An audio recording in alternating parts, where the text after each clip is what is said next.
ningún valiente, no somos valientes, en el sentido de que, aunque estemos aquí presentes, creemos que debemos dar un salto importante. A la hora de pensar en torno a la persona, pensábamos, ¿lo hacemos presencialmente o lo hacemos online, ¿no? Y bueno, nuestra decisión es dar el salto, en el sentido de que, bueno, tenemos nuestras condiciones, como están aquí, de separación, nuestras mascarillas, pero hay que dar un paso importante hacia adelante, y no es que online no sea un paso, pero creemos que esto sí, y ya tenemos que ir poco a poco ir adaptando, aunque sea una situación muy complicada para tantas personas porque están sufriendo con esta situación, aunque todo directa o indirectamente lo estamos haciendo. Bueno, mira, para este año hemos pensado con el título Nuevos Tiempos, cómo empezar, cómo recomenzar, ¿no? Y dentro de ese título que engloba todo el ciclo de conferencias, hemos pensado en la persona de Antonio, que pudiera traernos bajo el título de Emociones, un problema, ¿vale? Ese interrogante. Un poco en el sentido más emotivo, ¿no? De decir, bueno, esto se ha movido en muchos ámbitos, pero es importante recomenzar, y recomenzar quizás vamos a plantearlo desde las emociones. Bien, en esa línea hemos pensado en Antonio, tenéis un poquito ahí el currículum de él, yo os voy a traer alguna cosilla más importante, aunque él me decía, un poco en resumen, me gustaría que me presentaras como acompañante. Es importante ese término para muchos de nosotros que quizás nos dedicamos a la docencia, al estar todo el día con nuestros jóvenes. Acompañar es muy importante. Los que somos padres, acompañar a nuestros hijos es importante. Y muchas veces nos encontramos con personas que no pueden acompañarnos. Nadie nos acompaña, nos encontramos solos ante situaciones que puedan ser complicadas en nuestra vida. La formación de Antonio nos va a ayudar muchísimo.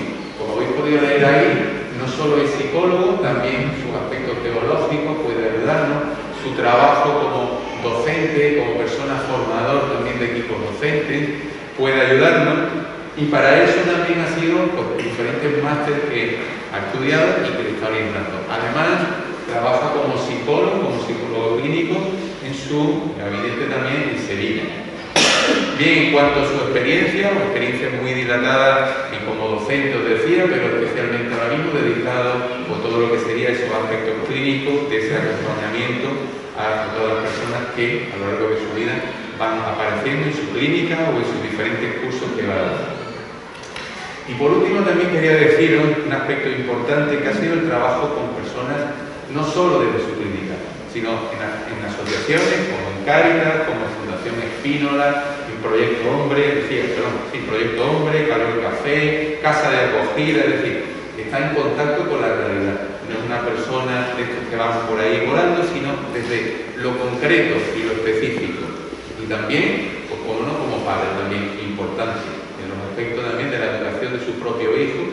Habría que preguntarle a tu hijo qué tal, ¿no? Pero, bien, me imagino que perfectamente. Pero creemos que puede ser una persona que nos puede ayudar muchísimo a dar este primer impulso, y os agradezco a todos, de verdad, que hayáis hecho el esfuerzo por venir. Teníamos muchos motivos hoy para no venir, para quedarnos en casa. Nadie nos lo hubiera echado en cara, y sin embargo habéis hecho el esfuerzo por estar aquí. Os lo agradecemos muchísimo. Y Antonio, como no, por estar aquí entre nosotros. Muchas gracias a todos. Bueno, pues gracias a vosotros, porque para mí es un honor estar aquí acompañando, y espero que sirva mi acompañamiento. Así que gracias por vuestra presencia en tiempos difíciles, ¿verdad? Muy bien. El tema de las emociones es un tema muy amplio, podemos hablar o lo podemos abordar desde muchísimos puntos de vista, ¿no? Os voy a adelantar yo lo que me gustaría a mí que fuese un poco como la conclusión o el resumen de lo que a mí me gustaría compartir con vosotros, que sería, después lo vamos a ver más despacito, que las emociones, que son algo que tenemos todos y que son una guía para vivir en la vida, pueden ser cómplices nuestras cómplices en la vida, o pueden ser un problema. Es decir, como todo en la vida, dependiendo del uso que hagamos, o de lo que vamos a ver ahora, de la manera que nos gestionamos, las emociones se pueden convertir en algo que es cómplice de nuestra propia vida, o es algo que se puede convertir en un problema. De hecho, la mayor parte de gente que acude al psicólogo va porque las emociones que tiene se han convertido para esa persona en un problema. Por eso van a pedir ayuda. Ahí tengo un problema y necesito que me ayude. La mayor parte de los problemas, por no decir casi todo, por lo que se acude a un psicólogo, tiene que ver con el aspecto emocional, con esa gestión de algo que tenemos dentro, que después lo vamos a definir como una máquina de alta tecnología, ¿verdad? Y que no sabemos gestionarlo. Por eso se puede convertir en un problema, necesitamos ayuda, o vamos a intentar que sean un cómplice para nuestra vida, para lo que queramos conseguir. Bien. Voy a comenzar contando dos historias muy breves, las dos reales. Y cuando termine de contarlas, que son muy breves, aunque estamos separados, os voy a pedir que con él de al lado, en tan solo un minuto, digáis qué es lo que vosotros haríais, ¿de acuerdo? Bien. Imaginaros que tenéis a una pareja de amigos vuestros, un matrimonio muy amigo vuestro, muy cercano vuestro, como si son familiares, me da igual, y os cuenta, como el que no quiere la cosa, que el día anterior su hija pequeñita, tiene una hija de 5 añitos, 7 añitos, o 7 años si queréis, un poquito más mayor, este es un caso real, cuando salen de casa para ir al cole, los papás se dan cuenta de que el pececito, que era la mascota de la niña, está flotando en una pecera. Entonces los papás, la niña no se da cuenta, y los papás lo que hacen es que se van rápidamente, cuando dejan a la niña en el cole, se van a una tienda de animales y consiguen un pececito muy parecido, lo cambian, dan el cambiazo, y cuando la hija ha venido, pues no se ha dado cuenta. Entonces os cuentan estos padres que afortunadamente su hija no se ha percatado del cambio, ¿vale? Bien, esa sería una historia. La segunda historia, estas sois vosotros los protagonistas, estáis trabajando y tenéis un día muy complicado, y ese día, por las razones que sea, solo tenéis para descansar 45 minutos, no hay más, un día muy apretado, después no vais a poder hacer nada más. Entonces, os vais a comer, entráis en el bar y le decía al del bar que tenéis un problema, solo tenéis 45 minutos para comer, tenéis un día muy complicado, que si os puede hacer algo rápidamente en 45 minutos, os dice que sí, que os hace un filete, empezáis a esperar, el filete no llega, pasan 15 minutos, 20 minutos, protestáis, os dicen que ya va a llegar, le habéis dicho al camarero que si no podía ser, que os marcháis a otro sitio, ¿de acuerdo? Os dice que os esperéis, y al final el filete llega 5 minutos antes de la hora que tenéis prevista y llega quemado. ¿De acuerdo? Bien. Podéis elegir cualquiera de las dos escenas que os he puesto y tenéis que compartir con el de al lado un minuto nada más. Lo primero que os venga a la cabeza, ¿qué haríais? Es decir, ¿qué haríais si fuerais el del filete, el sufridor del filete? ¿O qué haríais si sois esa pareja o esa persona amiga de esta pareja que ha hecho esto con la niña con el pececito? Rápido, solo un minuto. Perfecto. ¿Qué haríamos? Vamos a escuchar muy rápido.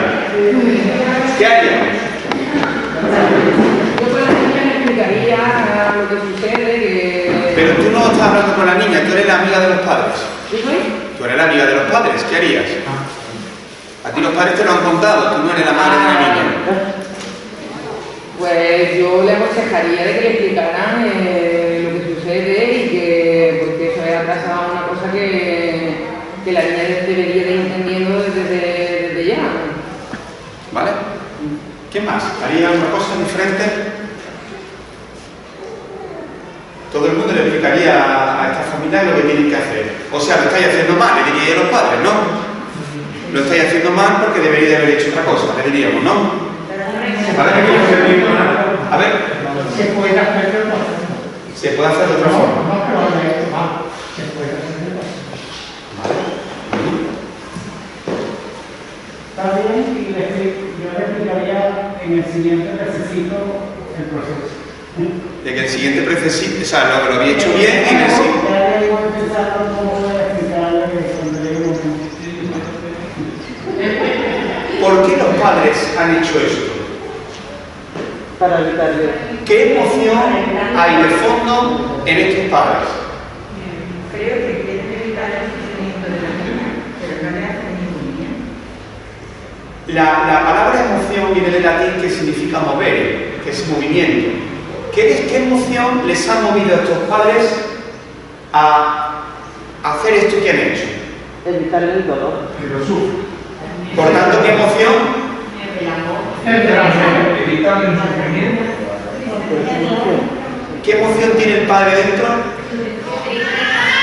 ¿Tristeza? ¿Pensáis que es tristeza? ¿Miedo? ¿No? El miedo, ¿no? Es el miedo. Bien, es el miedo. Vamos a poner la palabra miedo. Vale. ¿El miedo para qué sirve? ¿O no sirve para nada? Para paralizar. Para paralizarnos. Y para alertarnos. ¿Y para? Alertarnos. Para alertarnos. Por tanto, ¿el miedo es bueno o malo? Bueno. Es bueno. Pero no te paralices, bueno. Mientras no te paralices, es bueno. Es decir, el miedo es bueno dependiendo de cómo, ¿no? Podríamos decir. Bien, y en el caso siguiente, en el otro que hemos visto, en el caso del filete, ¿qué emoción hay ahí de fondo?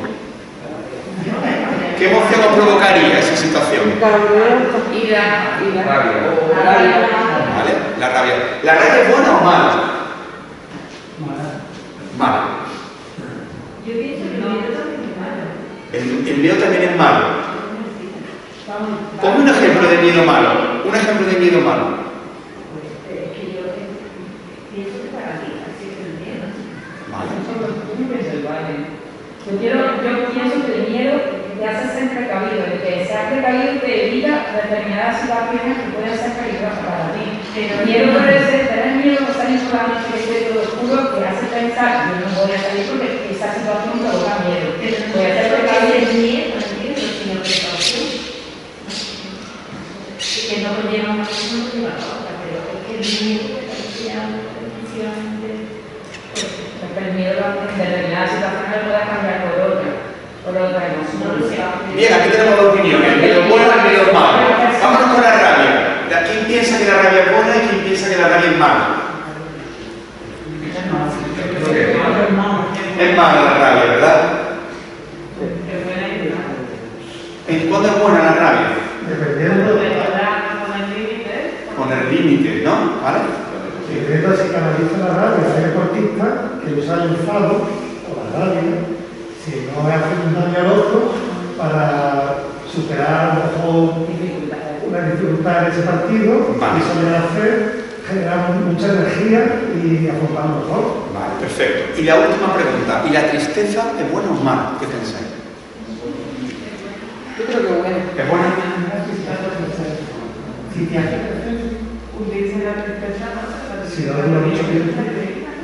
Vale, mirad, según un acuerdo general, las emociones básicas están, según un acuerdo general, ¿no?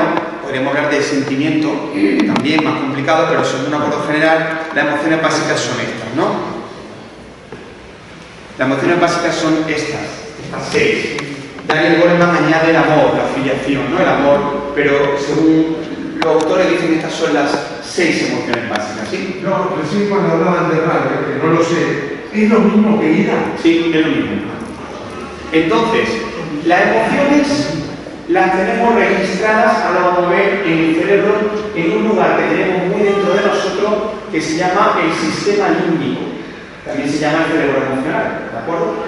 Y en esas formaciones neuronales que están dentro de nosotros, ahí es donde se graban las emociones. Es decir, las emociones es una reacción que mi cerebro tiene ante determinadas situaciones y están al servicio de mi supervivencia. Por tanto, las emociones no es que sean ni buenas ni malas, son, ¿vale? Están, en principio son buenas, ¿no? El problema es, y llevéis razón, las dos, los que estáis defendiendo una postura y otra, porque las emociones pueden ser buenas o malas dependiendo de cómo las tenemos gestionadas, cómo las gestionamos y cómo las tenemos configuradas, ¿vale? Bien. Pero todas las emociones sirven. Por ejemplo, la ira sirve para que yo pueda poner, decía la compañera Marta, ¿no? Teresa, perdón, para que pudiéramos poner límites.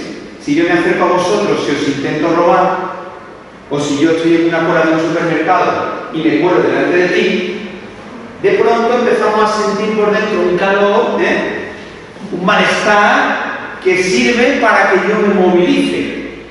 Porque si yo no me movilizo, no es algo funcional para mí.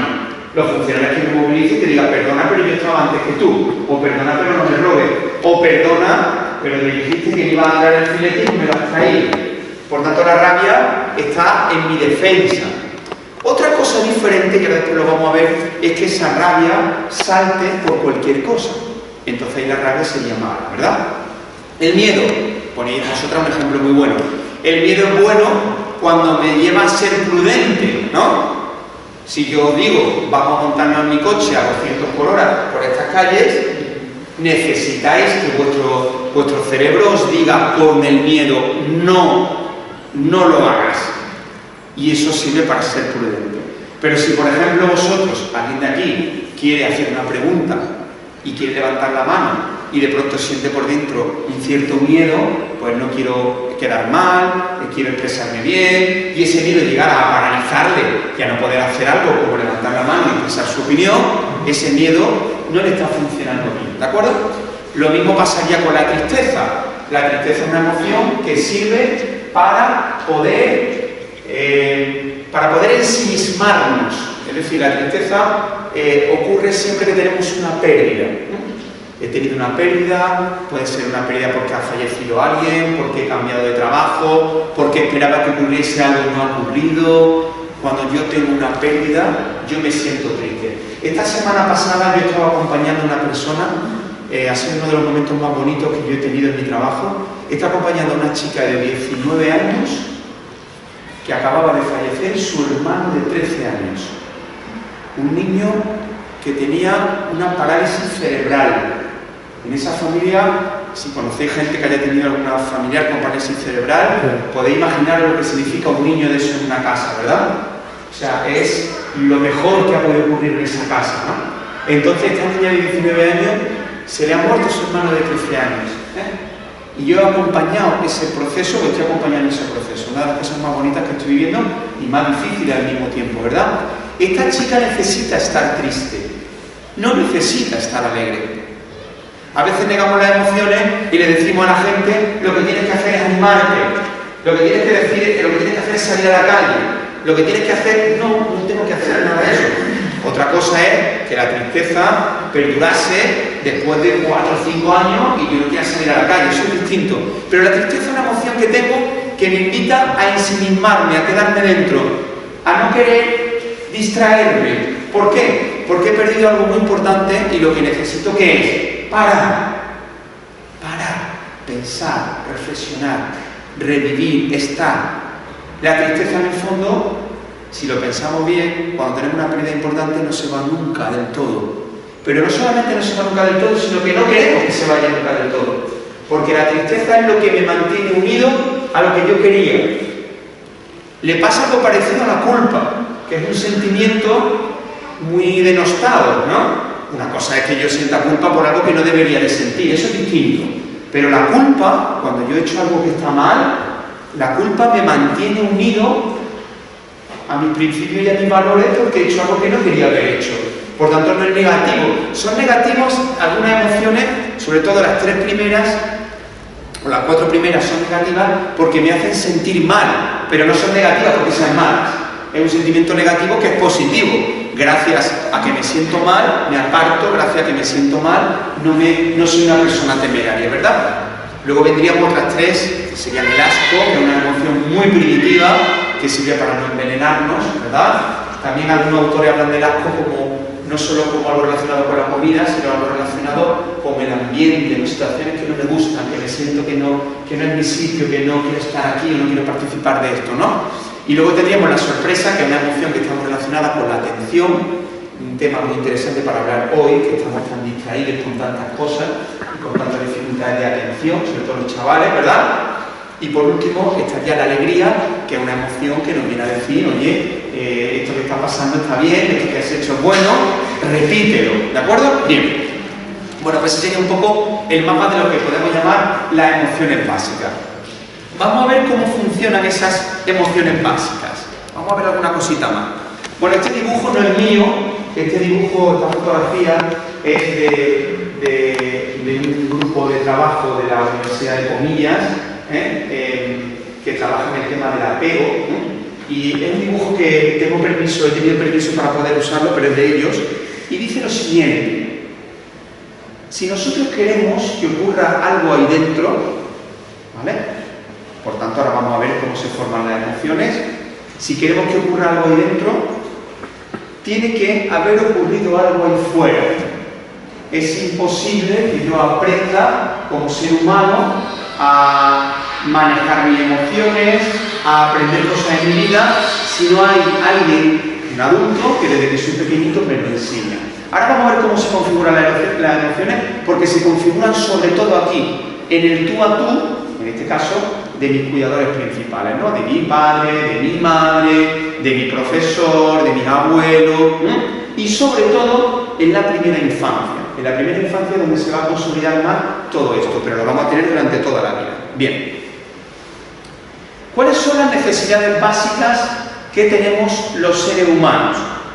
Pues según Alfred Adler, que era compañero de Freud, ¿vale? La primera necesidad básica que vamos a tener va a ser la pertenencia. El ser humano es tan vulnerable al nacer que si no pertenece, es decir, si no me cuida a alguien, si alguien no se enamora de mí, yo no puedo vivir. Por esa razón, el niño y la niña están absolutamente enfocados desde que son pequeñitos a pertenecer. Hay que tener un niño y una niña. Niña. Una niña que se llama... Lía. ¿Cómo? Lía. Lía. Muy bien, Lía. Bueno, pues Lía viene preparada para que su madre y su padre no le abandonen. Y viene preparada para hacer cosas para que eso ocurra. En este caso lo que hace sobre todo es llorar, pero también mira, ya estará sonriendo esa niña, cada vez que sonríe el adulto se acerca a ella, viene absolutamente preparada para que, consagrada para que no la abandonen. Y sus padres, ¿vale?, son los que van a acompañarla para hacerla crecer, y en ese acompañamiento van a configurar su emoción del miedo, su emoción de la ira. Ella ya viene con todas las emociones puestas. Ella sabe lo que es el asco, sabe lo que es el miedo, sabe lo que es la ira. Sobre todo la ira le funciona muy bien, porque cada vez que quiere algo y no lo obtiene, Lía va a llorar o Lía va a protestar. Y cada vez va a ir a más. Después vendrá a partir del año y pico una etapa muy bonita que empieza, que se llama las rabietas. En la rabieta Lía lo que va a hacer es que va a descubrir que tiene poder para tomar decisiones, y lo que va a hacer es que va a luchar por ella. Y entonces va a venir el vino de la rabieta, que a los padres siempre nos deja un poco desconcertados, pero ella solo está haciendo uso de su poder para poder hacerlo. Y va a depender de los padres si ella va a gestionar bien su emoción de la rabia o si la va a gestionar mal. Va a depender en gran parte de los padres. Bien. Bueno, pues la pertenencia y el sentido importante y la contribución va a ser lo que va, según Adler, a tener o va a consistir las necesidades básicas que vamos a tener. Bien. Vamos a ver, un segundito. Vamos a irnos al cerebro. Vale, un segundo. Bien. Hay un autor que se llama McLean que dice que el cerebro lo podemos dividir en tres partes, según la evolución, el estado evolutivo, los distintos estadios evolutivos que ha tenido el cerebro. El primero de ellos sería el reptiliano, que está ahí abajo. Se le llama reptiliano porque lo compartimos con los reptiles, es decir, es lo mínimo que se despacha en cerebro. Sería esta parte de aquí abajo, tronco encefálico, columna, y todas las formaciones neuronales que están ahí están al servicio de nuestra vida, de estar vivos. Es un cerebro, por tanto, irracional, no piensa, simplemente es el que mantiene que dentro de un rato tengamos hambre, que tengamos sueño, también va a mantener nuestro ritmo cardíaco, ¿de acuerdo?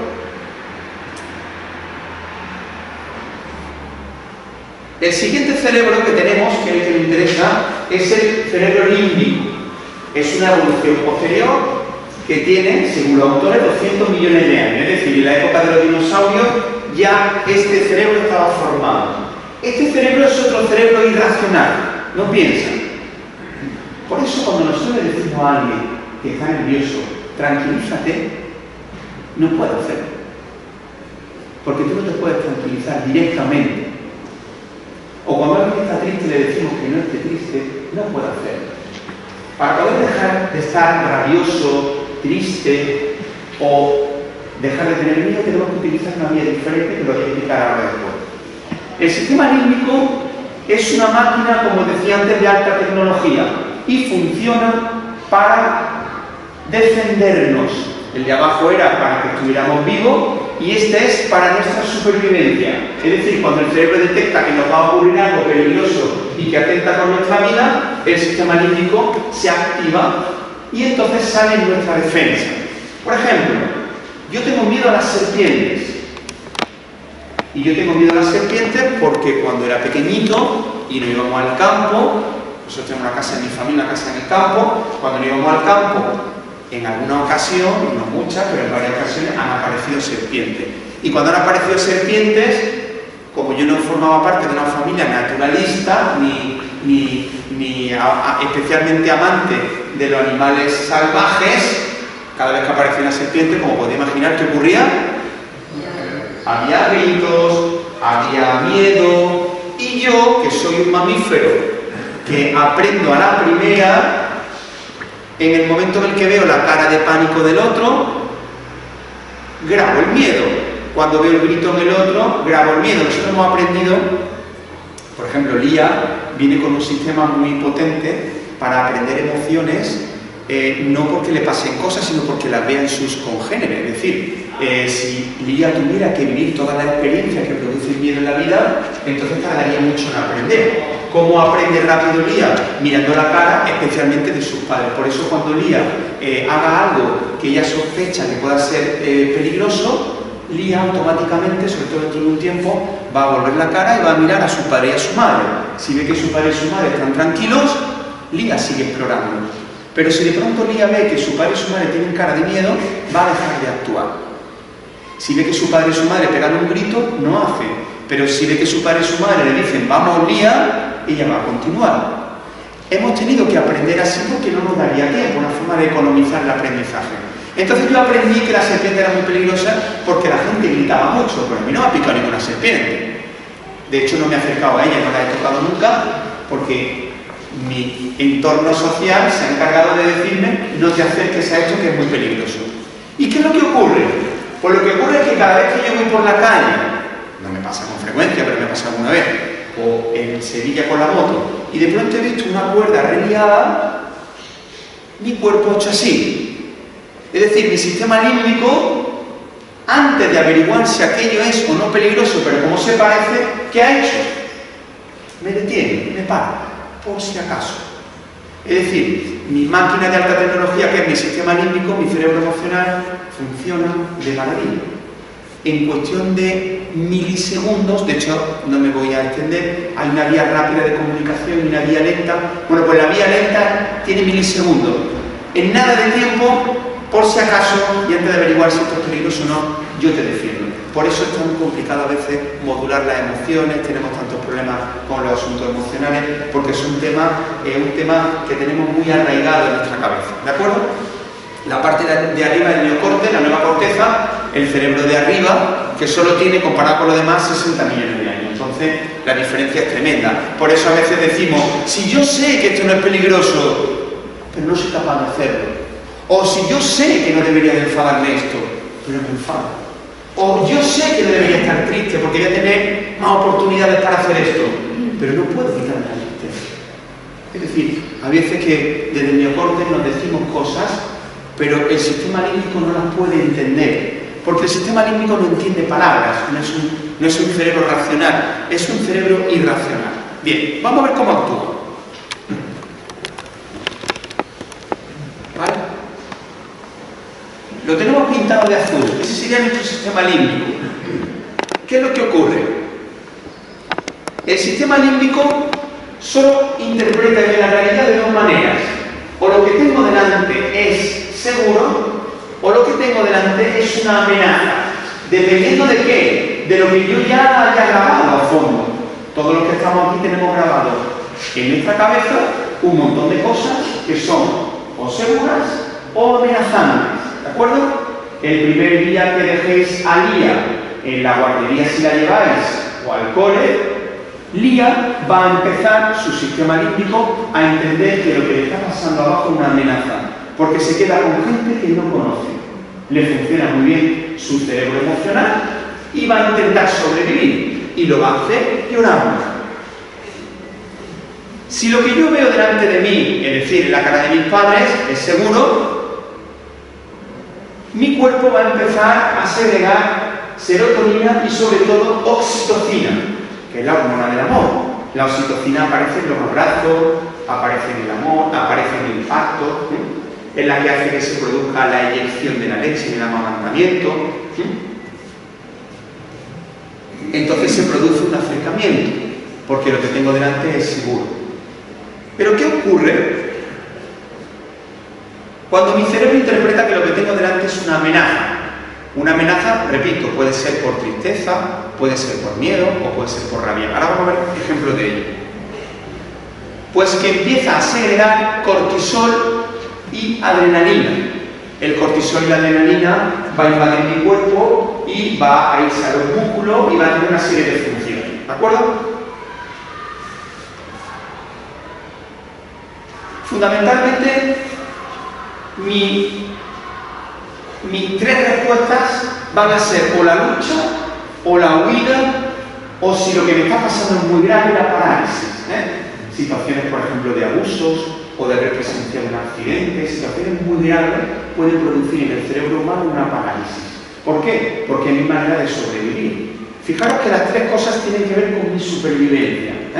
Por eso nos enfadamos. Mirad, hay un autor que se llama Siegel, Daniel Siegel, que utiliza una metáfora que yo uso mucho, que me parece muy plástica, ¿no? Y él dice que la mano es como si fuera nuestro cerebro, ¿verdad? Este cerebro es un cerebro que está integrado, un cerebro que está en calma. Como este cerebro está en calma, él dice, esta parte de aquí sería el cerebro reptiliano, el dedo gordo sería el límbico, que está en medio, como hemos dicho, en lo profundo, y la parte de arriba sería el neocórtex, es la parte que abraza, ¿no? Toda nuestra corteza prefrontal, y aquí tenemos el pensamiento, tenemos la reflexión, tenemos la creatividad. Bien. Cuando este cerebro se pone en modo amenaza, una de las primeras cosas que va a hacer, imaginaros que de pronto estamos aquí tranquilamente hablando con nuestro neocórtex cerradito, tranquilo, estamos pensando, estamos ideando, ¿no? Estamos tranquilos, estamos generando oxitocina, lo que me está contando este señor me está llevando a tal pensamiento, estamos dialogando, pero de pronto podríamos escuchar al fondo un grito de alguien que dijese ¡fuego! ¿Qué haríamos automáticamente? Pues dice Siegel, perderíamos nuestra capacidad pensante. ¿Por qué? Porque en este momento sería desadaptativo seguir pensando. Imaginaos que yo dijese, ahora vamos corriendo a irnos y a escaparnos, pero dame un minuto más porque quiero explicaros una cosa. Me diríais, no, y además no podemos. Vuestro cerebro quedaría, como dice Siegel, destapado. Un cerebro destapado. Destapado quiere decir que hemos perdido la parte pensante y estamos actuando solo con el cerebro emocional. ¿Y el cerebro emocional qué hace? Supervivencia, o lucha, o huye, o se paraliza. Aquí en el pensamiento, no piensa. Entonces, si de pronto escuchásemos fuego, la gente empezaría a activar su mirada para ver si se podemos escapar por la ventana, a ver si hay algún extractor, ahí lo hay, estaría el que se tiraría el extractor, estaría el que salía corriendo, habría muchas maneras de actuar, pero todas ellas serían irracionales. Hay ocasiones de catástrofes, ¿verdad? De situaciones donde incluso podemos ver comportamientos de la gente, algunos que lo animamos, que nos parecen muy loables, ¿no? Pues porque alguien se ha puesto rápidamente a ayudar a otros, ¿vale? Y a lo mejor ha habido otros que sin embargo se han querido ir corriendo, ¿no? Y a lo mejor nos parecen menos nobles, ¿no? Pero hay un momento en el que el cerebro está actuando defendiéndose. Hay poca capacidad aquí de actuar de una manera... quien se podría ayudar sería la persona que tenía quizá un poquito de mayor control emocional, ¿de acuerdo? Pero sería injusto de alguna manera que catalogáramos como de innoble o de egoísta el que saliera corriendo, porque en ese momento ha perdido su capacidad reflexiva. Bueno, pues esto es lo que nos pasa cuando nos enfadamos. Me enfado en casa con mi pareja, me enfado con mi hijo, me enfado en el trabajo, quiere decir que mi cerebro se ha destapado. El cerebro destapado es un cerebro que, repito, solo se dedica a dar voces, a defenderse. Por eso a veces nos arrepentimos de lo que hemos dicho en un estado emocional complicado, porque decimos, bueno, en realidad yo no soy así, no quería haberte dicho esto, no era mi intención. Sí, pero me lo dijiste. Bueno, salió la parte de la defensa mía, pero era el cerebro más animal posible. Estaba intentando defenderme como fuera y no fui capaz de hacer otra cosa, ¿de acuerdo? Había que recuperar ese cerebro, ¿no? Bien, pues mirad, la parte de los nudillos de la mano, esta parte de aquí, que sería la parte que tocaría con el sistema límbico, esta parte, una de las funciones que tiene, ¿sabéis qué es? Tiene la capacidad de relajar el sistema límbico. Podemos estar ahora mismo nerviosos por algo y nosotros mismos somos capaces de decirnos cosas, ¿verdad? Tranquilo, que no pasa nada. Imaginaros que ahora de pronto alguien de pronto se acuerda de que tiene que hacer algo, o mira el móvil, ostras, tengo que hacer cualquier cosa, se pone sobre aviso, se destapa, pero a lo mejor tenemos la capacidad de decir, bueno, venga, en un ratito ya nos vamos, no pasa nada, voy a ver qué solución le doy a esto. Es decir, tenemos la capacidad de bajarnos y volver otra vez a recuperar nuestra parte pensante. Y esta parte de los nudillos, esta corteza prefrontal que está en este lado, que está pegada al sistema límbico, tiene, entre otras cosas, la función de relajar el cerebro, ¿de acuerdo? Bueno, pues esta parte no la tienen formada los niños, ni siquiera la tienen formada todavía los adolescentes. De hecho, no se termina de formar hasta pasada la veintena, y antes en las niñas que en los niños. Con lo cual, esto explica por qué muchas veces decimos que el adolescente o el joven es muy incoherente. Eres muy coherente para lo que tú quieres, pero para lo que no te interesa no eres tan coherente. Bueno, no saben frenarse, les cuesta frenarse. Entonces, si un niño lía cuando se destapa, porque tiene hambre, o porque dentro de poquito va a querer explorar y hacer cosas y de pronto le decimos que no, y le salta la emoción de la rabia, que hemos dicho que es aquella en la que ella quiere buscar sus límites, ¿verdad? Cuando ella hace eso, está destapada. Y como no puede taparse, le tenemos que tapar nosotros. Con nuestro tono de voz, con nuestra manera de dirigirnos a ella. Especialmente cuando más pequeños sean, lo que importa no es lo que le digamos, porque no nos entienden. Yo tengo un niño también pequeñito, tiene 3 años y medio, comprende, entiende cosas que le dice, por supuesto, pero en el fondo no puede pararse. Solo tiene que parar otro adulto. Hemos dicho además que si hay un cerebro destapado, se encuentra, si yo estoy aquí y me encuentro con un cerebro destapado, el de la serpiente, yo me destapo. Si vamos por la calle y de pronto la gente empieza a correr, yo me destapo, es decir, entro en modo amenaza y salgo también corriendo. Bien. Si yo tengo un niño que está destapado porque tiene una rabieta, lo último que voy a hacer yo para ayudarle es estar destapado. Yo tengo que tapar. Tengo que taparlo a él. Por el tono de mi voz, por la manera de hablarle, por la manera de estar con él, dándole un abrazo, y cuando esté tapado, a lo mejor el niño tiene un poquito de racionalidad para poder llegar a un acuerdo.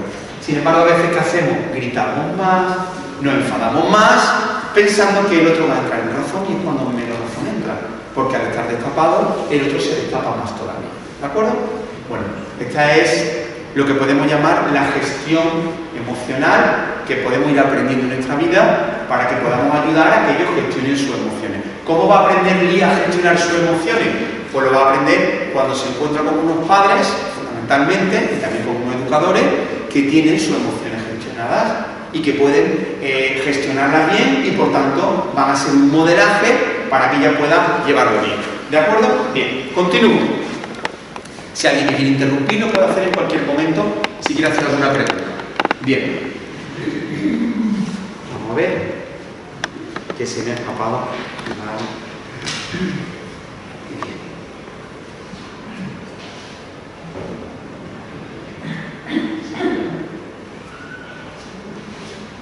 Vamos a acercarnos a dos emociones que son especialmente importantes y con las que habitualmente funcionamos en la vida y la vamos a tener muy presente. La primera va a ser el miedo. Voy un poco rápido aquí. El miedo es un malestar que me invita a protegerme. Bien. Vamos a ver 3 dificultades que tiene María, ¿vale? Imaginaros un adolescente que tiene miedo a decir lo que piensa, puede ser cualquiera de nosotros, tiene miedo a hablar en público o tiene miedo a llevar la iniciativa, que es proponer a alguien algo, en este caso a sus amigas. Aparece un estímulo y acompañado del estímulo aparece una interpretación del estímulo. Si yo hablo puedo quedar en ridículo, si yo hablo puedo equivocarme. No se ve muy bien, ahí aparece la palabra amenaza. Aparece el miedo, que es algo espontáneo, y por tanto sube mi ansiedad. Imaginaros que cualquiera de vosotros, como en el ejemplo que os ponía antes, quiere levantar la mano para dar su opinión, pero en ese momento le da miedo otra, a ver si lo que voy a decir es una tontería o a ver si la gente va a pensar mal de mí. Entonces, ¿qué es lo que hago? Que mi cuerpo me advierte y me dice, cuidado, miedo, cuidado, puede pasar algo. Siento ansiedad, sube mi ritmo cardíaco, puedo tener hasta sudoración en las manos, etcétera, etcétera. Aparece el cortisol, la adrenalina. ¿Y qué es lo que podemos hacer? Evitar. Y entonces, como tengo miedo, de pronto digo, no lo voy a hacer. Y decido no preguntar. En ese momento que decido no preguntar, aparece en mí una cierta tranquilidad. Me encuentro más tranquilo. ¿Pero qué ocurre? Esta es la parte que todos vemos, ¿vale? Por ejemplo, alguien nos podría decir, mira, yo he intervenido, ahora salimos fuera, pues me hubiera gustado preguntar algo. ¿Por qué no lo has preguntado? Pues mira, no lo he preguntado porque me ha dado vergüenza. La vergüenza está relacionada con el miedo, ¿no? Es que he sentido vergüenza y por eso no lo he preguntado. Esta es la parte que todos vemos. Sin embargo, la que no vemos, como el angulito muerto del espejo retrovisor, ¿verdad? Cuando los que seis conductores, hay un ángulo muerto que no vemos. ¿Qué es lo que no vemos? Que cada vez que yo evito, aunque me ha quedado más tranquilo, solo por el hecho de evitar, me estoy mandando un mensaje no verbal a mí mismo, en el que me estoy diciendo, sin decírmelo, que puedo o que no puedo. No puedo porque si pudiera, lo hubiera hecho. Por tanto, cada evitación es una confirmación tanto de mi incapacidad como de la percepción de que hablar en público es algo complicado. Entonces, ¿qué ocurre? Que si yo de manera sistemática tiendo a evitar hablar en público, al final genero miedo. Y esta es la parte que no vemos, el ángulo muerto. A mí mucha gente me dice, el otro día me decía una persona en la consulta, pero bueno, ¿y por qué tengo yo tanto miedo a esto? Bueno, pues tienes tanto miedo a esto porque desde que te expones a estas situaciones a lo largo de toda tu vida, las evitas. Esta parte es involuntaria. Yo no te puedo decir que no tengas miedo, tranquilízate, porque si no... Lo que yo sí puedo hacer es hacer algo. Esta parte de abajo es voluntaria. La de arriba es involuntaria. La de abajo es voluntaria. Es decir, yo, aunque tenga miedo, podría hablar en público, ¿verdad? Sin embargo, como no lo hago, porque me dejo llevar por el cortoplacismo, porque tenemos un problema con el cortoplacismo, actuamos de manera cortoplacista, es decir, hacemos las cosas con la mirada puesta en lo que tenemos delante, entonces yo evito. Pero claro, cada vez que evito me estoy diciendo que no puedo, porque si no habría podido. Y entonces el miedo aparece a la próxima vez que venga otro acontecimiento que sea susceptible de producir miedo. ¿Me estoy explicando bien? Bien. Este circuito es un circuito vicioso, un circuito cibernético. La cibernética ha aportado mucho a la psicología en la medida en la que descubre que muchos problemas humanos que tenemos son problemas no lineales, de A a B, sino circulares. Es decir, yo tengo miedo y por eso evito, pero también es cierto que porque evito tengo miedo, ¿no? Todas las personas que sufren agorafobia no pueden salir a la calle, todas las personas que no se pueden montar en un ascensor, en un avión, ¿no? El problema es que, aunque independientemente esa persona haya podido coger miedo a eso porque le hayan dicho que es peligroso, la verdadera causa de su incapacidad es porque llevan tiempo evitándolo. Por tanto, ¿qué ocurre? Y aquí viene el asunto. que su capacidad, o sea, el miedo, que es un regulador de qué debería hacer y qué no debería hacer, se ha desconfigurado o lo está desconfigurando, porque estoy sintiendo más miedo sobre cosas que no debería de sentirlas. El problema de nuestras emociones es que las tengamos desconfiguradas, es decir, que yo sienta miedo cuando no debería sentirlo, o que no sienta miedo cuando debería sentirlo, Las personas que hacen actividades temerarias, una persona que consume droga, una persona que juega con la velocidad, como poníamos antes de ejemplo, una persona que hace cosas temerarias, es una persona que el miedo no le funciona. ¿Por qué? Porque debería de sentir miedo ante situaciones, debería de sentir miedo, pero no siente miedo ante situaciones. Una persona que tiene, por ejemplo, anorexia, una chica con anorexia, es una persona que tiene mucho miedo a engordar, pero en el fondo no tiene ningún miedo a morirse, a enfermar, ha perdido, tiene un montón de problemas físicos ya porque pesa muy poquito y eso no le da miedo. En el fondo es muy miedosa para una cosa, pero para otra es muy temeraria. La emoción del miedo la tiene desconfigurada. Para algo tiene demasiado miedo que no debería de tener y para algo tiene demasiado poco miedo. Entonces esto hace que nosotros configuremos, somos artífices de nuestras propias emociones, independientemente de la carga genética que tengamos, independientemente de la familia de la que provengamos y de lo que hayamos vivido ahí. Ahora yo, sobre todo cuando empezamos a ser adultos, somos dueños, artífices de mi miedo. La primera vez que yo hablé en público, ¿pensáis que yo tenía miedo o que no tenía miedo? Tenía mucho miedo. Y la primera, y la segunda, y la tercera, y siempre, yo tenía me acuerdo un amigo mío sacerdote que siempre decía, si hablar delante de las personas no te produce un cierto miedo y respeto, es que esa situación no te importa. Es decir, tener un cierto miedo ante cualquier situación de este tipo es buena. Pero si yo hubiera evitado, después de mi primera experiencia con miedo, hablar en público, yo hoy no podría hablar en público. Por tanto, yo soy escultor también de cómo funciona mi miedo, de si lo tengo bien o mal configurado, ¿de acuerdo? No sé si podéis ver la pizarra. No sé si veis, ¿se ve un poco o no? Bien. Bueno, me parece que tengo una diapositiva que lo explica aquí abajo, con lo cual no va a hacer falta, ¿de acuerdo? Por supuesto, esta tranquilidad falsa es una experiencia de fracaso, no es una experiencia de éxito, porque no he hecho algo que debería de haber hecho. Imaginaros qué importante esto es para un adolescente, pero imaginaros qué importante esto es para cualquier momento de nuestra vida, donde, yo qué sé, si yo preguntara aquí a todos vosotros, decidme cosas que están pendientes por hacer en vuestra vida y que por miedo no habéis hecho. Aunque sean cosas que no tengan que ser excesivamente importantes, ¿no? Pero ¿cuántas cosas en vuestra vida podéis haber hecho o están pendientes y no habéis hecho?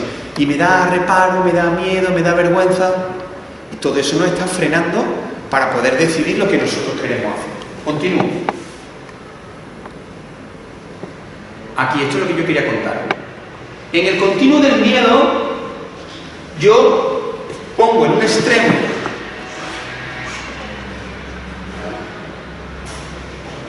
lo inseguro y el temerario. Yo puedo ser una persona muy insegura si soy una persona que tengo más miedo del que debería, y yo soy temerario si tengo menos miedo del que debería.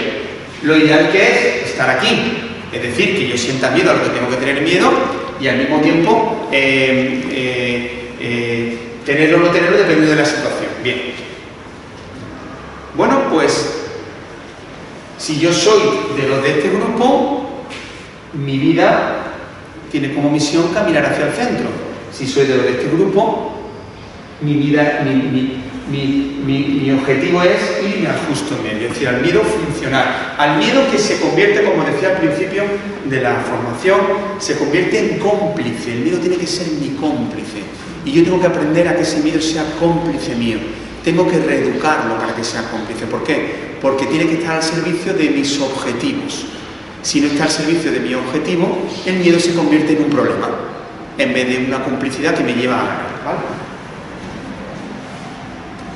Bien, por ejemplo, podríamos contar muchos ejemplos, pero en este lado, ¿a quién tendríamos? Imaginar una persona sumisa. Una persona sumisa que tiene miedo estaría en este lado, ¿de acuerdo? Ahora lo vamos a ver más adelante también. Aquí lo tendríamos, ¿vale?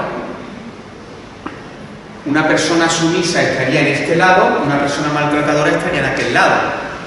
El camino que sería que nos fuéramos de aquí hacia el centro y de allí hacia el centro. Por ejemplo, yo creo, imaginaros que esto fuera un balancín. Voy a contar algo que no es muy académico. Yo divido a las personas en demandantes y en donantes.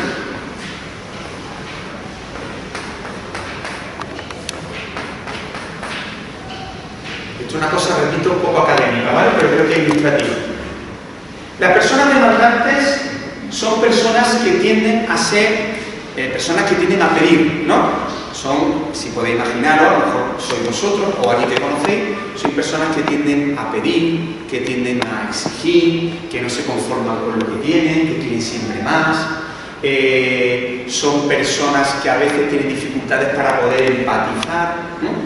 Para poder darse cuenta de lo que necesita el otro en ese momento.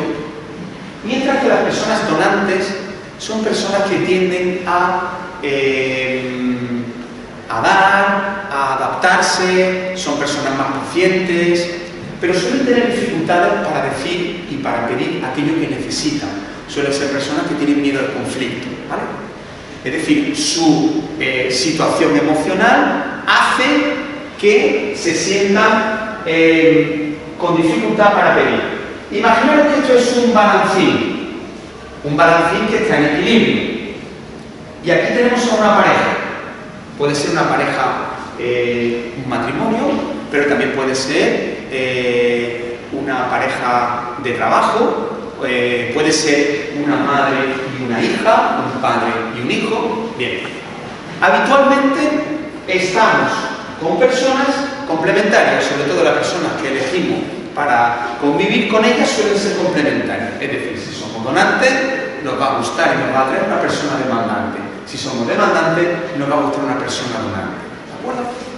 Esto no es ni bueno ni malo. Esto es como ser hombre o mujer. O eres donante o eres demandante. Y va a depender de la configuración de tu vida. Lía ya está empezando, de alguna manera, a ir definiéndose si en el futuro va a ser demandante o donante. Bien. ¿Qué ocurre? Si el demandante pide más, quiere decir que se está escorando hacia la izquierda. Pido más. Pero claro, si aquí se sitúa el demandante, ¿qué ocurre con el balancín? Que lo tenemos desequilibrado, ¿verdad? ¿Y qué tendría que hacer esta persona cuando esta persona se viene aquí? Ser una donante. Entonces, ¿qué ocurre? Que recuperamos el equilibrio, porque no podemos estar sin equilibrio. Si el equilibrio se mantuviera, la relación se parte, se rompe. No podemos convivir en relaciones desequilibradas, son insoportables. ¿De acuerdo? Bien. Entonces, claro, ¿qué estamos diciendo en el fondo? Pues que la persona que se va hacia acá es también responsable de que ésta se venga hacia acá. Es decir, somos corresponsables todos de las emociones de los demás y de las nuestras. Porque si alguien me está pidiendo, mi mujer es demandante, porque yo soy donante, ¿de acuerdo? Entonces, si mi mujer pide y yo me voy para allá, estoy haciendo que la relación se toxique, no sé si se puede decir así, se vuelva tóxica, ¿no? Porque la relación sana es esta, en la que estamos en el centro. Es decir, donde yo soy donante, pero estoy cerca del demandante, donde también puedo pedir, donde también puedo expresar lo que quiero, donde también puedo exigir. Y la relación sana del demandante, cuando está aquí, es porque también tiene empatía, sabe ofrecer, sabe estar, pero cuando las tenemos muy escoradas, sería ahí. Imaginar una persona muy sumisa y una persona muy maltratada. Esa relación es una relación tóxica, si estuviéramos en lo extremo. Por tanto, el camino hacia el centro es una manera de modular mis emociones. Pero claro, ¿por qué el que está aquí no quiere dar un paso hacia acá? Porque tiene miedo. Porque tiene miedo de configurar. ¿Y qué es lo que hace? Pues que cuando el que está en esta parte le está proponiendo venirse más hacia la izquierda, esta persona, como tiene el miedo desconfigurado, no dice lo que piensa y entonces se vuelve hacia este lado. Con lo cual esta persona también es cómplice de la situación tóxica. ¿Vale? Es decir, esta relación tóxica es una relación que está construida por los dos. Por los dos y por la historia de los dos. Sería un poco largo de explicar, porque cualquier persona está configurada a partir de la cultura de la que ha nacido, a partir de la familia y los valores que se han vivido ahí. No es igual ser el hermano mayor que ser el tercero. Hay familias donde ha habido determinados problemas que han configurado lo que ahí se vivía. Pero en el fondo, cuando yo ya empiezo a ser dueño de mí, soy adulto, yo soy consciente. El otro día, en la consulta, una señora, cuando le estaba explicando esto, dice, no, yo creo que mi marido no, era su pareja, llevaban juntos un tiempo, nada más, un año. Dice, yo creo que mi pareja también es donante como yo. No lo era del todo. Pero me dice, he descubierto que yo he vuelto demandante a mi pareja que era donante. Es decir, soy tan donante, porque no solamente él pide para irse para allá, sino que yo como donante puedo ofrecerme tanto, que es lo que hacía esta señora, que ha acabado convirtiendo al otro en demandante. ¿Esto por qué lo digo? Lo digo porque todos somos responsables de lo que nos pasa, no culpables. No es tanto la palabra culpa en el sentido de sentirnos mal, sino decir, oye, si yo puedo hacer una cosa, puedo hacer la contraria. Gestionando mi emoción, puedo gestionar también la emoción del otro. Fijaros qué importante esto es la educación de un hijo, pero qué importante esto es en cualquier ámbito. Imaginaros, ¿no?, que estamos en una situación incluso laboral en la que, alguien, un compañero de trabajo, un jefe, no me está tratando de manera adecuada. El miedo va a hacer que yo me venga hacia atrás, pero conforme más atrás me vengo, el otro está siendo, de alguna manera, al otro le estoy dando la razón de algún modo. Soy también partícipe de esta historia, soy cómplice de esta historia también. Del mismo modo que soy cómplice para crearla, puedo ser cómplice para quitarla. Fijaros qué interesante es esto, porque aquí la clave también está en qué es lo que yo quiero hacer con mi vida. ¿Vale? Mirad, Ortega y Gasset dice que el ser humano se mueve en una cosa que llama el vacilar metafísico. La metafísica es la filosofía del estudio del ser, ¿no? Vale. ¿Quiénes somos nosotros? ¿Quién soy yo? Yo no estoy hecho. Los animales sí están hechos. El animal viene al mundo y por el instinto, por el que viene configurado, ya está hecho, está como dice Ortega, terminado. ¿Por qué? Porque puede hacer esto, esto y esto. Cuando ocurre esto, hace esto, es decir, su margen de maniobra es mínimo, porque no tiene neocórtex. Y por tanto el animal funciona en lo que Ortega le llama la alteración, vive en la alteración, ¿no? En la alteración es en lo que él va a nombrar muy acertadamente la tiranía de las cosas, ¿no? Un perro huele comida, se va para la comida, pero que un perro huele o oye a otro perro y se va para otro perro. El perro le dice al dueño que se quede, se queda, le sueltan la correa y se va. Es decir, está esclavo a sus pocas capacidades de movimiento que tiene, ¿no? Bien. El ser humano no está esclavo. El ser humano puede elegir qué quiere hacer, ¿no? El ser humano puede hacer una cosa que no puede hacer el animal, que es retirarse, dice Ortega. Retirarse significa que me ensimismo, me meto dentro de mí mismo. Lo que estamos haciendo hoy aquí nosotros es un retiro. Me meto en mí mismo, a partir de una temática que nos ha propuesto la asociación. Estamos reflexionando sobre algo de nuestras vidas y estoy convencido que con lo que yo estoy diciendo muchos de vosotros estaréis hilando algún cabo, ¿verdad? Esto pasa con mi vida, con mi pareja, con mi hija, aquí estamos hilando cabos. ¿Y qué estamos haciendo? Pensando sobre nosotros. Estamos en el retiro. ¿Y para qué estamos en el retiro? Estamos en el retiro para tomar decisiones y actuar. Por tanto, ¿para actuar para qué? Para decidir lo que yo quiero hacer con mi vida. Y aquello que yo quiero hacer con mi vida va a configurar lo que yo soy. Yo soy la suma de cosas que he decidido hacer. Por eso decimos, esta persona es una persona buena, esta es una persona egoísta, esta es una persona altruista, esta es una persona emprendedora. Cuando decimos que alguien es algo, en el fondo, lo que tratamos de decir es que esa persona ha habido una coherencia de cosas en su vida que ha ido decidiendo, y en esa decisión esa persona es eso, ¿no? Bien, pues esta es nuestra tarea fundamental, porque no hay nada hecho. No venimos prediseñados.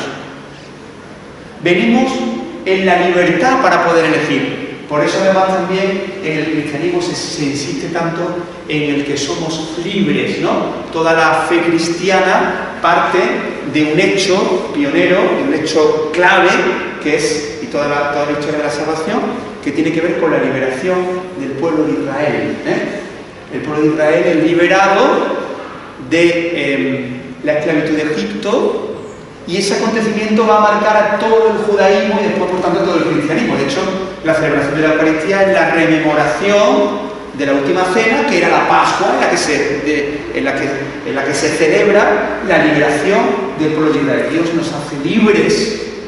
No somos esclavos, dirá San Pablo, somos libres, ¿no? Somos hijos de Dios, ¿no? La condición de hijo de Dios nos hace libres, no esclavos. Pero claro, la libertad es un problema. Porque la libertad es, tengo que decidir qué hacer, ¿no?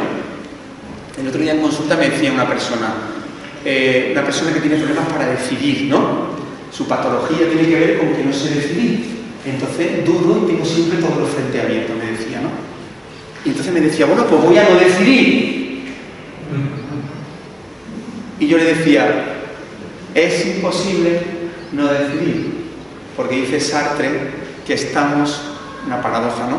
Estamos obligados, somos esclavos de la libertad. Es decir, no podemos no elegir, porque no elegir es una elección. No intervenir, cuando vemos una acción en la que nuestra conciencia se nos remueve, no intervenir es una elección. No podemos no intervenir. Yo, que he sido profesor durante muchos años, a veces estábamos en la junta de evaluación, ¿no? Y siempre se oía una voz que decía, con este niño ya no sabemos qué vamos a hacer. Yo desde luego yo no puedo hacer ya más, ¿vale? Pues yo aquí no me quiero meter en esta historia, yo no hago. Pues no hacer es una manera de hacer. Es más, puede ser la peor de todas. De hecho, hay cosas que están penadas por la omisión, ¿no? La omisión, que aparentemente no hacer, es hacer. Entonces, como estamos obligados a hacer, estamos condenados, dice Sartre, a elegir, no podemos no elegir, todavía más losa para nuestra conciencia, ¿verdad? Porque como no podemos no elegir, tenemos que pensar bien qué vamos a elegir. Por eso tenemos que pensar qué queremos hacer, porque va a configurar nuestro ser. Y por tanto, es lo que llamábamos, lo que decíamos de Ortega, es el vacilar metafísico. En cada decisión estoy definiendo qué tipo de persona soy, o más bien qué tipo de persona quiero ser, ¿verdad? Por tanto, esto es una responsabilidad importante, ¿no? ¿Quién quiero ser, no?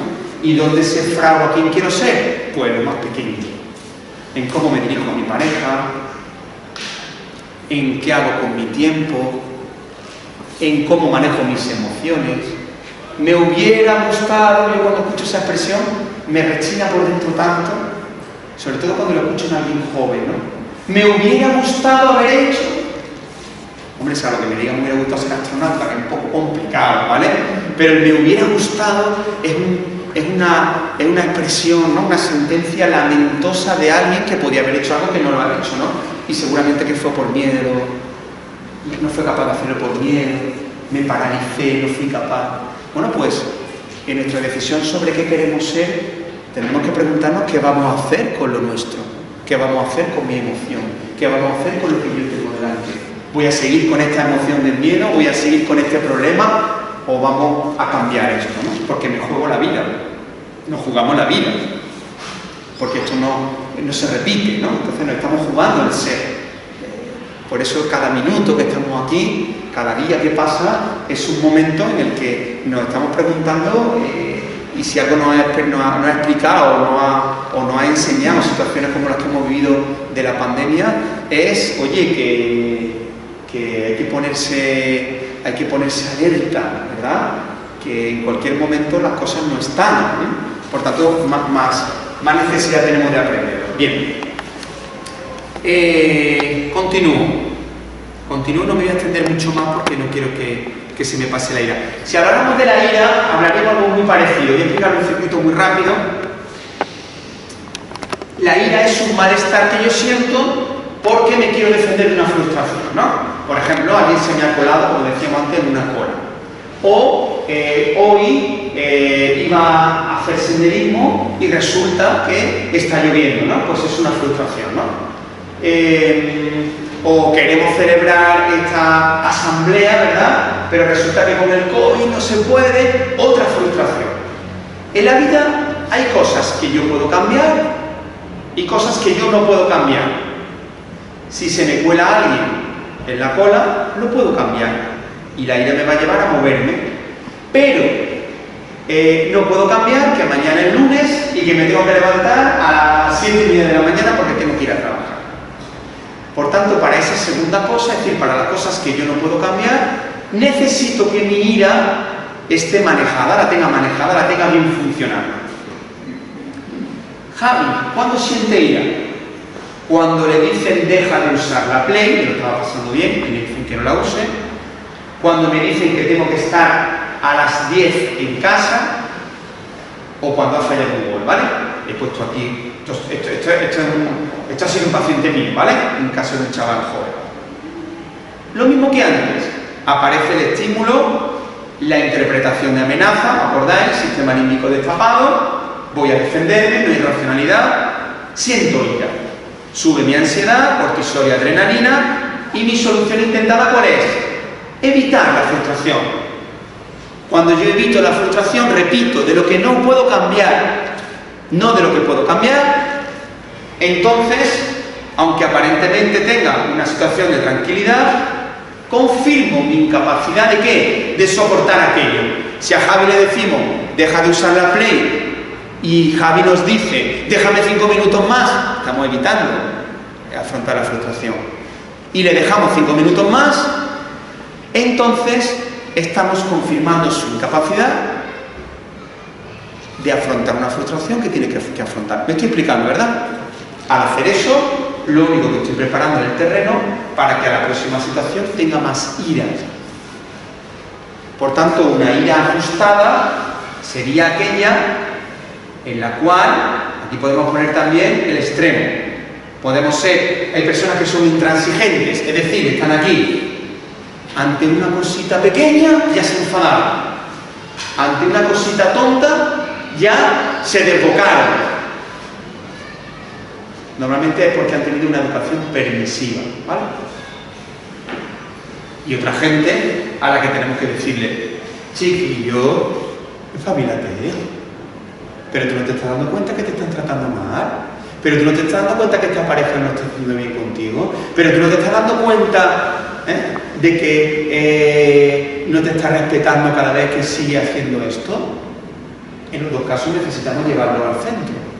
¿Para qué? Para que mi rabia sea una rabia, una ira funcional, una ira que me sirve para manejarme en la vida, ¿vale? Si no, estoy vendido a la emoción y la emoción se convierte en un problema. La emoción que yo tengo dentro es un problema porque no me está ayudando ¿a qué? A conseguir mis objetivos. Mis objetivos son aquellos que yo planifico para decidir el ser, es decir, el tipo de persona que yo quiero ser. Hay personas, todos hemos conocido, ¿verdad?, a grandes artistas, triunfadores, que han acabado mal en la vida, ¿no? Grandes personas famosas que eran genios realmente, pero que sus emociones le han llevado a suicidarse, le han llevado a llevar unas malas vidas, ¿no? Y dice, bueno, con esta persona, con esta inteligencia, con esta creatividad, bueno, pues porque no han sabido gestionar sus emociones, ¿eh?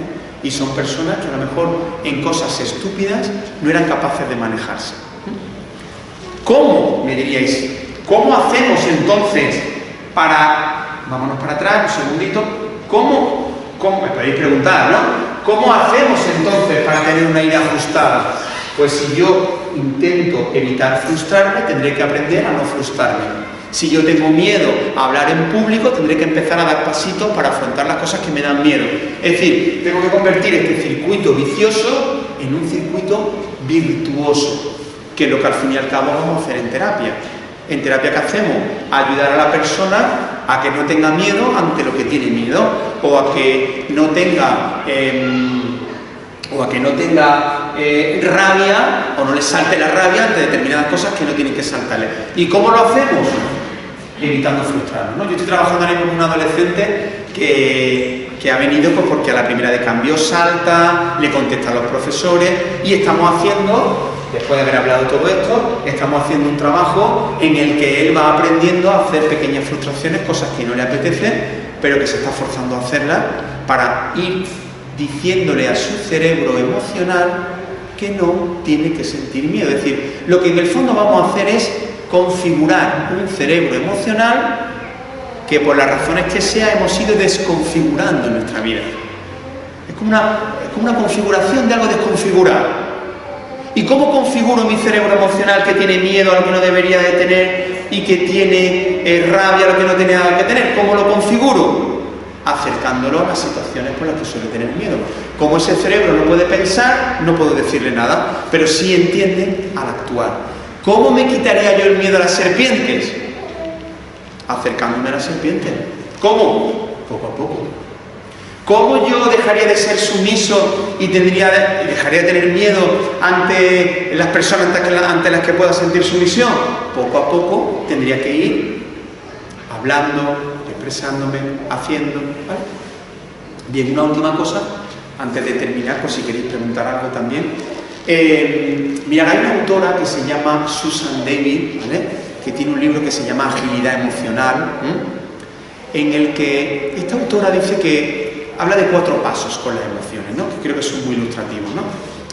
Ella dice que lo primero que tenemos que hacer cuando sentimos cosas, lo primero que tenemos que hacer es escuchar, aceptar y permitir la emoción, ¿no? Es lo que se llama legitimar la emoción, ¿no? Tengo miedo. Estoy triste. Oye, esta situación me produce rabia. Siento rabia. Es decir, permito la emoción. No han educado a reprimirlas. Niño, no llores. Niño, no sé cuánto. No, a ti sí te gusta esto, ¿no? No me gusta, ¿vale? Lo primero que tenemos que hacer, por tanto, según esta autora, es aceptar, permitir. Me permito, porque además cuando yo me lo permito, o cuando alguien me lo permite, me está permitiendo ser yo, ¿no? Entiendo que pueda estar rabioso, aunque yo no lo comparta. Entiendo que pueda tener miedo, aunque yo no lo comparta, ¿vale? Lo entiendo perfectamente, ¿bien? Vale.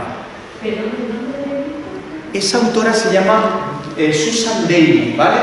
Y el libro se llama Agilidad Emocional, ¿vale? Agilidad Emocional. Esta autora nos va a decir también que las emociones, ¿vale?, nos van a dar como segundo paso información. Me están diciendo cosas, ¿verdad? Si siento rabia por esto, me están dando información. Si siento miedo por algo, y entonces para eso yo lo que tengo que hacer es separarme de ellas. Es decir, siento esto, pero no soy esto. Siento rabia o siento miedo, me separo, a ver qué pasa. Es como si me saliera de mí mismo y me mirara en perspectiva y preguntara, ¿por qué Antonio siente miedo? Ah, claro, es que Antonio... El tercer paso es, si me la permito, si tomo distancia, para analizarla me va a dar una información muy potente, y una información muy interesante tiene que ver con los valores, con los principios, con lo que yo creo. Siento esto por esto, es decir, siento tristeza, ¿por qué? Porque amaba a esta persona. O siento rabia de esto, ¿por qué? Porque creo en la justicia social, ¿no? O siento miedo, ¿por qué? Porque no quiero importunar a alguien. Es decir, las emociones también esconden debajo una información sobre mis valores, mis principios, lo que yo creo, que es positivo. Y por último, el último paso, el cuarto paso, eso me tiene que llevar a poder tomar decisiones y actuar. ¿De acuerdo? En cualquier caso, la pregunta de fondo siempre es ¿quién quiero ser? ¿A qué estoy llamado a ser? ¿Vale? Pregunta que tenemos que hacernos no solo desde nosotros también, sino desde otros ámbitos. Por ejemplo, desde el ámbito de la fe me puedo preguntar qué es lo que yo creo, ¿no? A lo que estoy llamado, lo que Dios quiere para mi vida. Ahí entra todo el tema de la vocación, tan importante para que nos lo preguntemos hoy día, que todo es a veces tan tecnológico, ¿no? Tenemos que preguntarnos también a qué me siento llamado, cuál es mi vocación. Y para poder conseguir eso me tendré que preguntar cómo están siendo mis emociones, cómo las tengo desconfiguradas o desconfiguradas, cuánto me van a ayudar como cómplice a conseguirlo o cuánto me lo van a dificultar. ¿Vale? Muy bien, pues yo ya, si alguien quiere hacer alguna pregunta, ¿vale? Solo hacer un matiz de publicidad. La siguiente charla, fíjate que me desconecto, luego existo, a razón de lo que acabas de decir, de ahora en el mundo más tecnologizado. La siguiente charla es ¿a dónde voy y para qué? Que es exactamente la conclusión que acabas de concluir con las siguientes charlas, solo para hacer ese apunte de publicidad. Pues estupendo, te lo agradezco. No, a ti. A mí me gustaría preguntar, Vale. ¿qué técnicas sí? Para tapar a alguien, fundamentalmente tenemos que estar tapados nosotros. Es verdad que tú puedes estar también nervioso, porque la situación te puede a ti contagiar el sector que está nervioso. Pero tú tienes capacidad para taparte porque eres adulto, y si no la puedes practicar. Entonces, ¿qué es lo que calma, sobre todo en niños pequeños? Tu tono de voz, tu manera de hablar, ¿vale?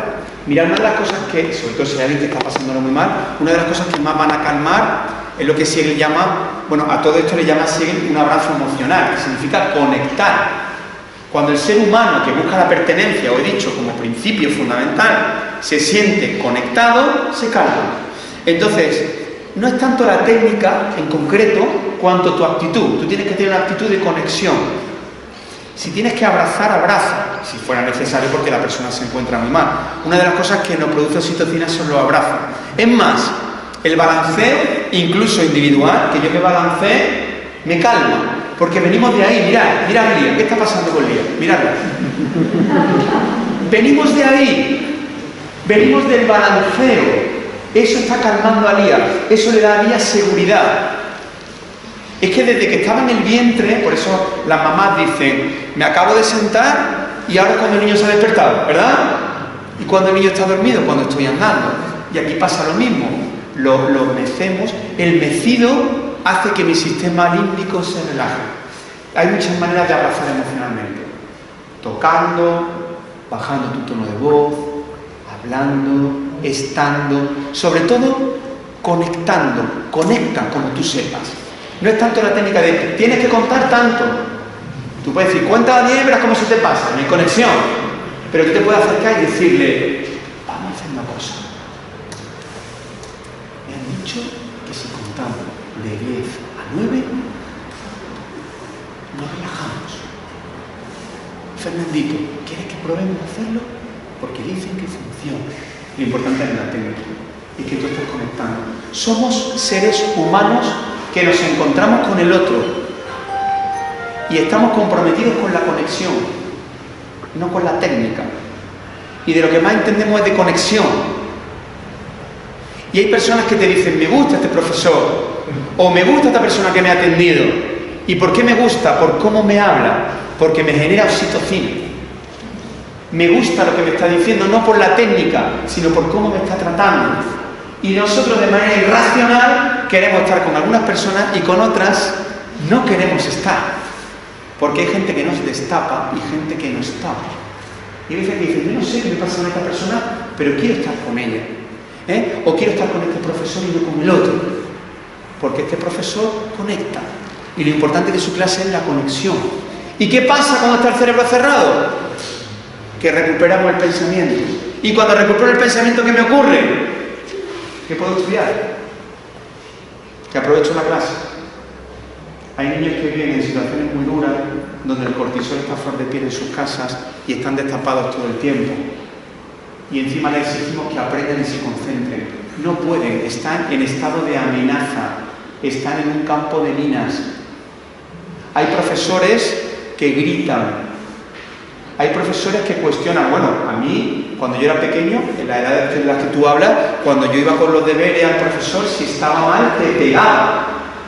¿Queréis decirme cómo estaba mi cerebro? Destapado. Si estoy destapado porque me van a pegar si me equivoco, yo no puedo estar concentrado, porque la concentración es cuando estoy en la calma. Fijaros que cada vez que vosotros estáis leyendo un libro tranquilamente, ¿no? Os ponéis a leer un libro y de pronto, uy, no me he enterado de la página, vuelvo a leerlo otra vez, ¿no? No me estoy enterando, no sé qué me pasa. Eso es porque tenía una preocupación, vuestro cerebro está escapado, habéis perdido la cordura.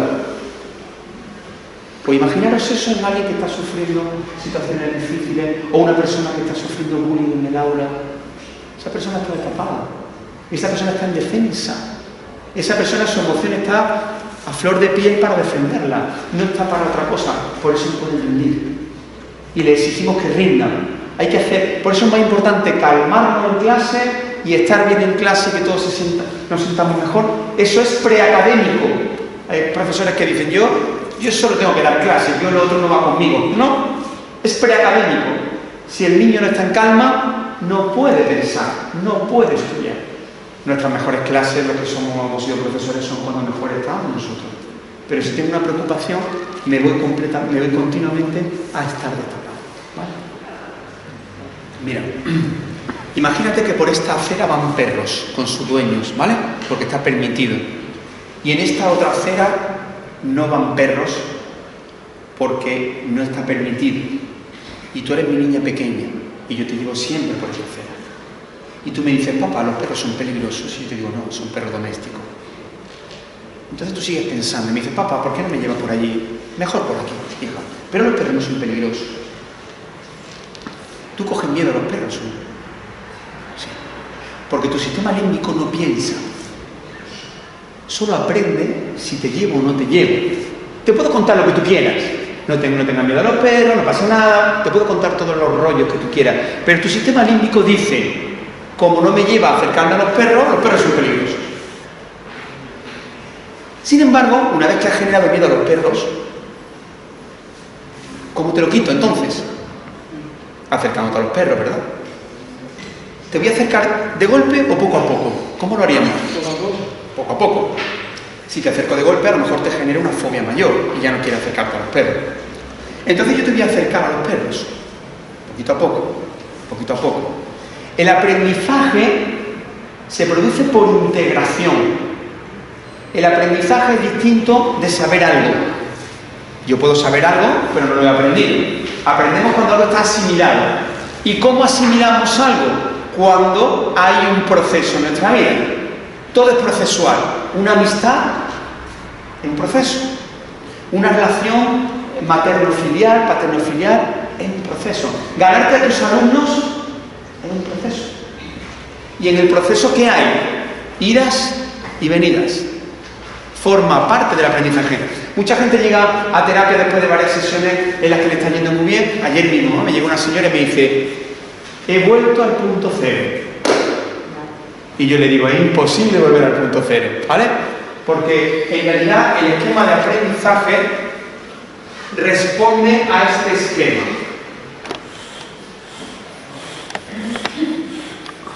Lo que pasa es que cuando estás aquí crees que estás retrocediendo. Pero este es el esquema. Aprender a montar en bicicleta, aprender un idioma, aprender cualquier cosa, supone que yo voy aprendiendo, pero luego parece que no. Que sí, que no, pero en el fondo voy subiendo. Entonces, supongo que a lo mejor tú has sido una persona con problemas relacionados con la frustración. Vale, no quiero que cuente nada especial. Simplemente que posiblemente tú has tenido problemas relacionados con la frustración. Es decir, situaciones que eran difíciles de asumir, ¿vale? En muchos momentos las has evitado, ¿vale? Bien. Entonces, ¿cuál es el camino? ¿Cuáles son los perros? Acercarnos a la frustración. Es decir, tú tienes un déficit o has tenido un déficit de experiencia de frustración. Es decir, de aguantarme y de vivir cosas que no tenía que haber evitado, para hacer mi sistema límbico fuerte frente a eso, ¿vale? Para moderar mi rabia, para ese camino hacia el interior, ¿verdad? ¿Esto qué hace? Pues que todavía haya veces que dice lo estoy consiguiendo y a veces no. No soy capaz de mantener la constancia siempre, porque forma parte de un proceso. Es lo único que te quería decir, ¿vale? Es decir, tienes que seguir, hasta que cada vez nos cueste menos. Así se produce el aprendizaje de cualquier cosa. O en este caso así se produce el desaprendizaje, porque lo que tú estás haciendo es un desaprendizaje que es otro tipo de aprendizaje. Poco a poco, sabiendo que cuando en teoría estoy dando un paso atrás, ese paso atrás forma parte del proceso. Por eso yo le digo a la gente, si tú me dijeras, cuando vienen diciendo, no, me encuentro un poco regular otra vez, yo le digo, es que si tú me dijeses que ya estás bien desde el principio, sospecharía mal de ti, sospecharía que el proceso no se está haciendo bien. Eso es señal de que el proceso se está haciendo bien. ¿De acuerdo? Os agradecemos muchísimo que hayáis estado aquí, que hayáis dedicado este ratito, pero especialmente dedicamos a Antonio, creo que ha llegado a cada uno de nosotros. Yo me he quedado con ganas de más, no sé si vosotros, porque solo ha podido comentar el miedo y la ira. También habían salido muchas más emociones. Entonces, si vosotros lo deseáis, ¿vale? Ya sabéis que todos los correos que nos hacéis pasar, pues nosotros los revisamos, los leemos y los tenemos en cuenta, muchas veces para buscar para otros ciclos de conferencia, conferenciantes que hayan estado también entre vosotros. Pero me parece que Antonio, yo creo que puede ser que le estemos llamando próximamente. No hemos quedado con ganas. Pues le damos un fuerte abrazo a Antonio.